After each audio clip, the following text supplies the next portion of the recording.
21वीं सदी की नारी है, घूंघट की आड़ में केवल शर्माती नहीं है, अगर हक की बात आए, अधिकार की बात आए तो सामने से शेरनी की तरह गुर्राती भी है। 21वीं सदी की नारी। इंसान में 3 क्वालिटी है, त्याग, सहनशीलता और क्षमा, तो इंसान महान है।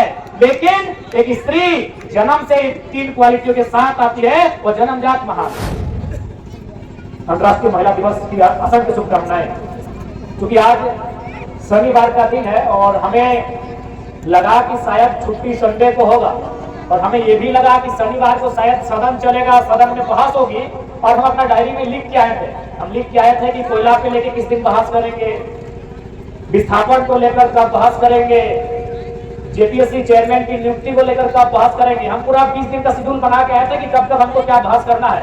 और 8 तारीख को, चूंकि हमको आइडिया नहीं था कि 8 तारीख को शनिवार होगा, छुट्टी मिलेगा, आज हम अपनी डायरी में लिख के आए थे कि जब 8 तारीख को मेरा सदन में, विधानसभा के अंदर जब मेरा बात रखने का समय आएगा, तो आज हम सरकार आसन के माध्यम से, आसन यानी जो सदन है, जो स्पीकर है, उनके माध्यम से राज्य की सरकार से आज हमारा मांग होता, डिमांड होता कि राज्य में 33% आरक्षण महिलाओं को तमाम नौकरियों में दिया जाए। ये मांग हम करने वाले थे, लेकिन चूंकि आज छुट्टी हो गया है, कोई बात नहीं। अभी हर एक विभाग का बजट पे चर्चा होता है। जैसे कल ग्रामीण विकास पंचायती राज के बजट पे चर्चा था, परसों कृषि विभाग के बजट पे चर्चा था, तो जिस दिन महिला कल्याण बाल विकास के बजट पे चर्चा होगा, हम आपको कह के जा रहे हैं, और हम जो कहते हैं वो करते हैं। जब चर्चा होगा और उस चर्चा में जब हम भाग लेंगे तो पूरी मजबूती के साथ कहेंगे कि हमारी बहनों को, हमारी दीदियों को, आधी आबादी को कम से कम अभी 1/3 आरक्षण इस राज्य में देने का काम करेंगे।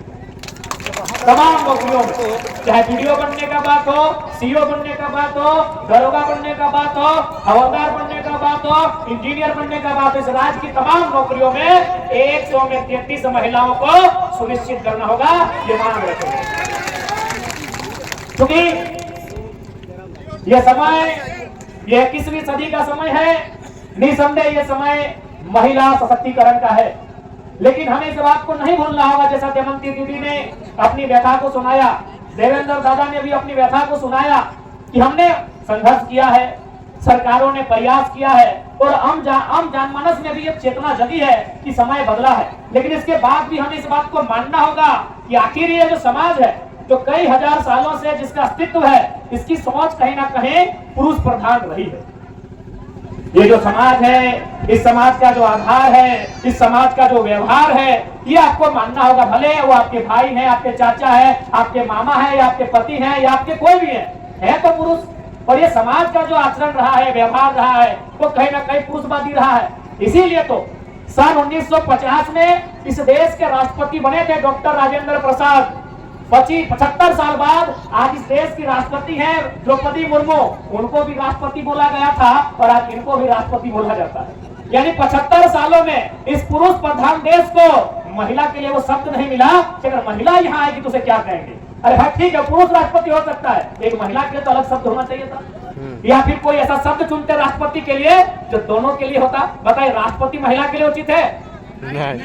यानी 75 सालों में इस देश के बुद्धिजीवी लोगों को एक शब्द नहीं मिला कि अगर कोई महिला यहाँ पे आएगी तो उसे क्या कहेंगे। राजेंद्र प्रसाद भी राष्ट्रपति, डॉक्टर एपीजे अब्दुल कलाम भी राष्ट्रपति, प्रणब मुखर्जी भी राष्ट्रपति, और प्रतिभा सिंह पाटिल और द्रौपदी मुर्मू भी राष्ट्रपति। तो ये आपको मानना होगा, ये पितृ प्रधान सोच की देन है।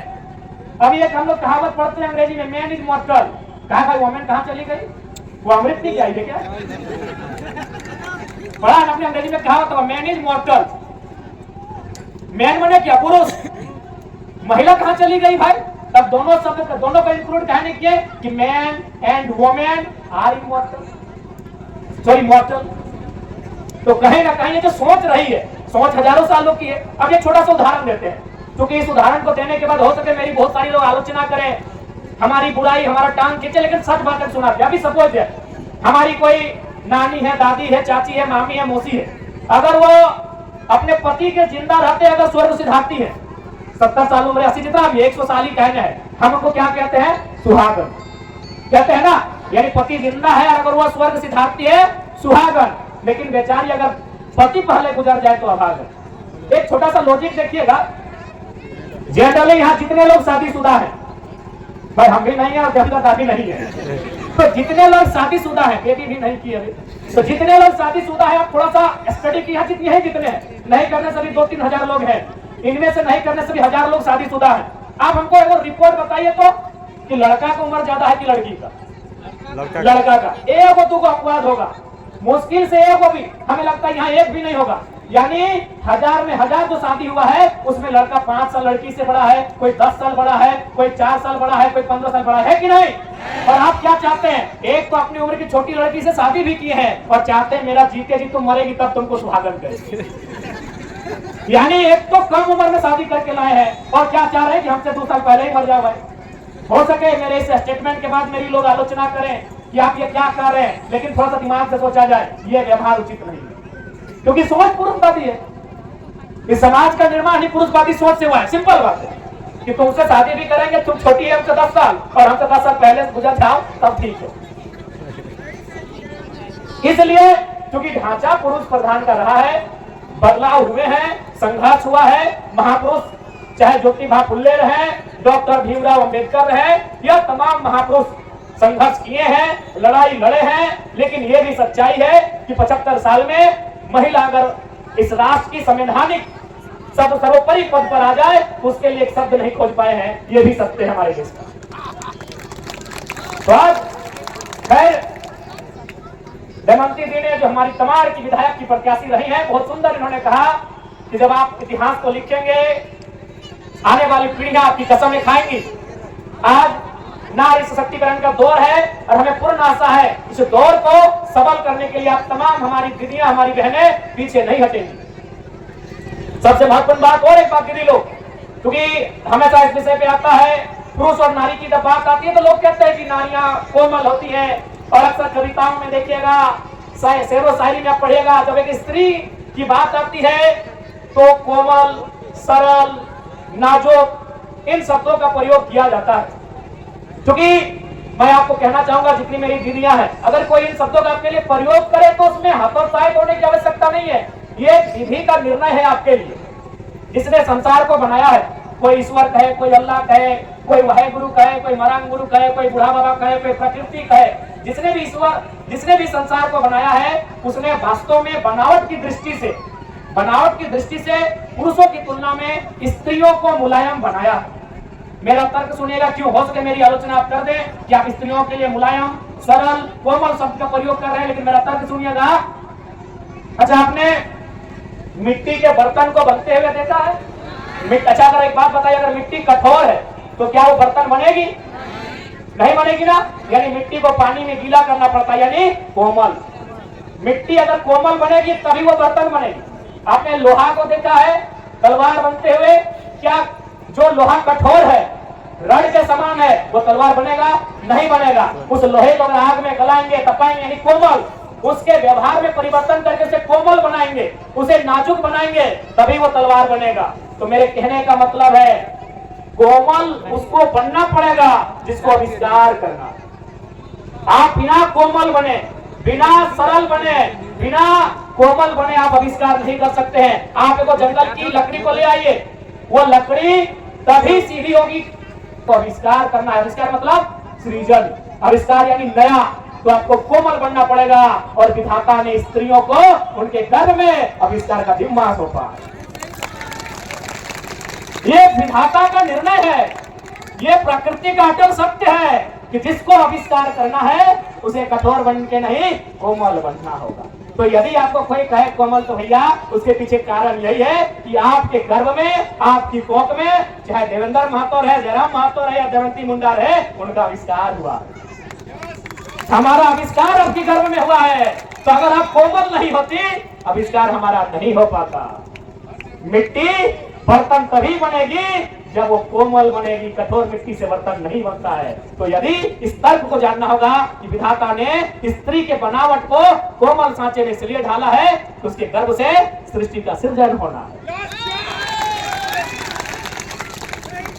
और क्योंकि समय नहीं है, हमको भी फिर धनबाद जाना है, फिर सुबह रांची आ जाना है, बड़ी भागना है। इतना कहेंगे, स्त्री इस देश के महान साहित्यकार मुंशी प्रेमचंद, उन्होंने अपनी कालजयी पुस्तक गोदान में लिखा है कि एक इंसान को महान बनने के लिए 3 क्वालिटी होना चाहिए: त्याग, सहनशीलता और क्षमा। अगर एक इंसान में 3 क्वालिटी है, त्याग, सहनशीलता और क्षमा, तो इंसान महान है। लेकिन एक स्त्री जन्म से 3 क्वालिटियों के साथ आती है, वो जन्मजात महान है। पहला क्वालिटी त्याग। त्याग समझा? यार त्याग मतलब बापा के घर छोड़ के ससुरा के घर आए, त्याग है ना। सबसे बड़ा त्याग तो यही हुआ कि आप जन्म कहीं हुआ, फले फूले कहीं, खेले कूदे कहीं और दौड़ के चले आए कहीं, सबसे बड़ा त्याग। ये त्याग नहीं कोई कर सकता, ये जन्मजात एक स्त्री करती है, इसीलिए वो महानता की श्रेणी में आती है। त्याग करते हैं ना।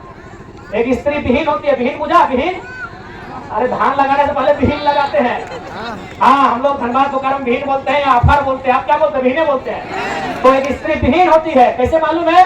ना विहीन लगता है एक जगह, लेकिन उसको उठा के फिर लगाना पड़ता है पूरे खेत में। वही होती है स्त्री, लगती है कहीं और, जन्मती है कहीं और कहीं जाके समाजती है, सजाती है कहीं और।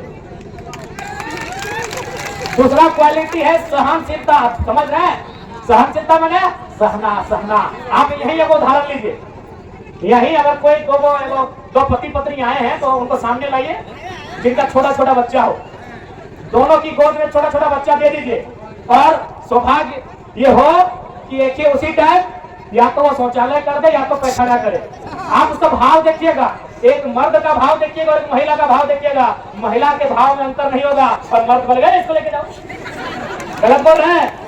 सहनशीलता यानी धरती के बाद किसी में अगर सहने की क्षमता है, एक स्त्री में। छोटा सा ट्राई कर लीजिएगा, एक बच्चा पति को एक पत्नी को दीजिएगा और उसी समय वो 1 नंबर या 2 नंबर कर दे, उसके भाव से पता चल जाएगा। तो बोले तुरंत इसको दूर करो, कपड़ा बदलो, महिला कुछ नहीं बोलेगी। क्योंकि धरती बहुत कुछ सहती है। धरती भी एक माँ के रूप में है। धरती के बाद अगर दुनिया में कोई सहने जानती है, एक स्त्री जानती है। तीसरा क्या है? क्षमा। अभी अगर लड़का लोग झगड़ा करे, अरे फलना जगह हमारा झगड़ा हुआ, अरे कोई बात नहीं, पहचान के रखो कौन कौन है। 2 दिन बाद पटका पटकी करेगा, 4 दिन बाद पटका पटकी करेगा, 1 साल बाद पटका पटकी करेगा, मेला के बदले अगला साल बाद मेला में बदला हुआएगा। अब समझ के देखिए, अगर स्त्री का भी वही व्यवहार हो जाए तो देश में रोज नया महाभारत होगा। इसलिए स्त्री क्या करती है कि जाओ माफ कर, तुम हमको दुख दिया, तुम हमको सताया, तुम हमको धोखा दिया, तुम हमारे साथ क्या किया, जाओ अपना दिल को बड़ा किया, तुमको माफ कर दिया। एक जीवन काल में अपने बाल्य काल से युवा अवस्था से लेके इस संसार को त्यागने तक एक स्त्री जितना लोगों को माफ करती है, शायद ही कोई करता। माँ बिन क्षमा कर। इसलिए आज नारी दिवस के अवसर पर मैं तमाम दीदियों से, तमाम बहनों से आग्रह करूंगा, ये 21वीं सदी आपका है, बस आप सार्थक होकर एक दिशा में चलने का काम करें। अंत में इतना ही कहेंगे कि यहाँ 21वीं सदी की नारी है, ये केवल बेलन लेकर रोटी ही नहीं पकाती है। ये नारी है, ये केवल बेलन लेकर रोटी ही नहीं पकाती है। ये बेलन लेकर केवल रोटी ही नहीं पकाती है, जरूरत पड़े तो बम लेकर दुश्मनों के टैंक भी फोड़ आती है। ये 21वीं सदी की नारी है, ये केवल पाउडर और काजल लगाकर श्रृंगार ही नहीं करती है। ये केवल पाउडर और काजल लगाकर श्रृंगार ही नहीं करती है, समय आने पर आंखों में अंगार भी बनती है। ये 21वीं सदी की नारी है। ये 21वीं सदी की नारी है। ये केवल पर्दे के पीछे से शर्माती नहीं है, ये 21वीं सदी की नारी है। घूंघट की आड़ में केवल शर्माती नहीं है, अगर हक की बात आए, अधिकार की बात आए तो सामने से शेरनी की तरह गुर्राती भी है। ये 21वीं सदी की नारी है।